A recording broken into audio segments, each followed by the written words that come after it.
As reported earlier, there was one new case in Northland today. The case is a household contact of the case that was reported today.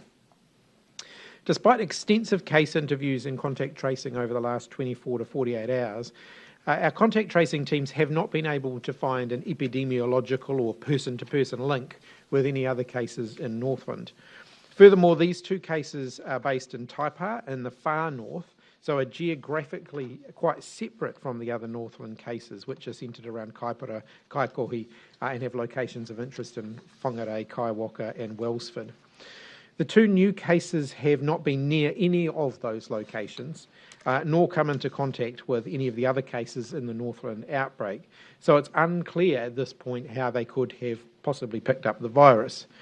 This means that there is a strong possibility that there is one or more missing links in the chain of transmission, and that means that there could be undetected community transmission occurring right now in Northland.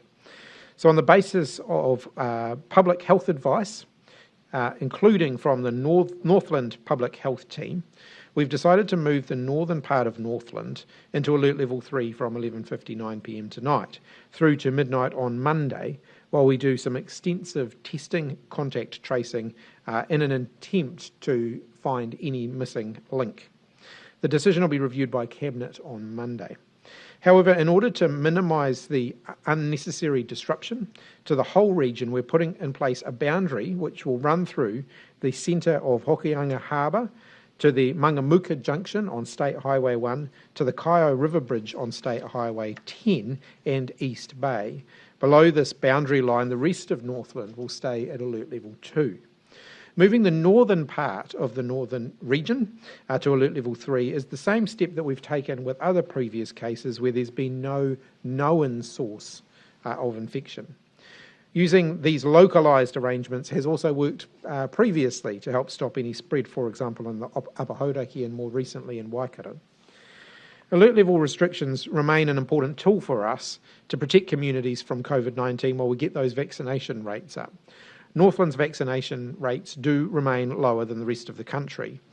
At just 79% for first doses, the region has the most vaccines of any DHB in the country still to deliver before it reaches 90% on first doses. These lower rates of vaccination make the risk of an outbreak that much greater, especially amongst the 11,000 Māori in the region who are still unvaccinated. It is our goal to avoid future lockdowns once we get to that 90% marker. So I again encourage anyone and everyone in Northland, or elsewhere in the country for that matter, who's not yet taken up the opportunity to be vaccinated, to do so. As the Prime Minister said yesterday, the restrictions in Auckland are keeping COVID-19 out of the rest of the country at the moment, but it won't stay like that indefinitely. We need people to get the vaccine before the virus reaches them first. There are vaccination sites all across Northland that will be open tomorrow, and there's also testing available throughout the region. Northland's about 17,120 doses short of reaching that 90% target. There is the capacity and the vaccines available to reach that target in Northland over the coming days if people simply come forward to be vaccinated. There is nothing stopping the Northland region hitting that target. What's making you most concerned? What's prompted you to go to level 3 for parts of Northland? It is the fact that it is an unlinked case and there is no clear or even probable source of the infection, which means that there will be potentially missing links still out there, still potentially infectious, and there could be chains of transmission that have not yet been detected. And so while we do that work, we want to keep the lockdown as localised as possible, so not place parts of the region into level 3 where there isn't a good case to do that at this point. But we do need to identify whether there's any further transmission out there. The Prime Minister wasn't in the area that we're moving into Alert Level 3.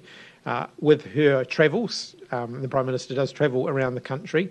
The Prime Minister is very careful in terms of the nature of activities that she undertakes. So at this point, there's no additional risk there. The Prime Minister's not been in contact with any potential cases, not been in those those areas where there is concern or greater concern at this point. Look, as I've indicated already, the Prime Minister wasn't in the area of concern, has not been in contact with any known cases, and we do have to recognise that the Prime Minister still needs to be able to travel. Now, if the risk profile changes, then of course we'll reassess that.